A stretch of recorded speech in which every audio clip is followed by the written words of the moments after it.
2025 August 12 ചൊവ്വ അന്താരാഷ്ട്ര യുവജന ദിനം. വാർത്തകൾ വായിക്കുന്നത് ഫാത്തിമ ഹുദാവി കെ അഞ്ചിടി. നിർമ്മിത ബുദ്ധി പ്രയോജനപ്പെടുത്താൻ കേരളം.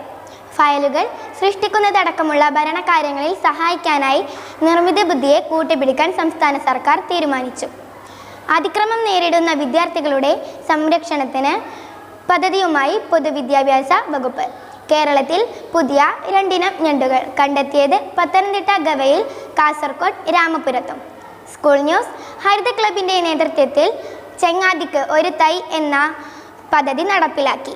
ഓഗസ്റ്റ് 15 സ്വാതന്ത്ര്യദിനം വിപുലമായ പരിപാടികളോടുകൂടി നടക്കാൻ തീരുമാനിച്ചു.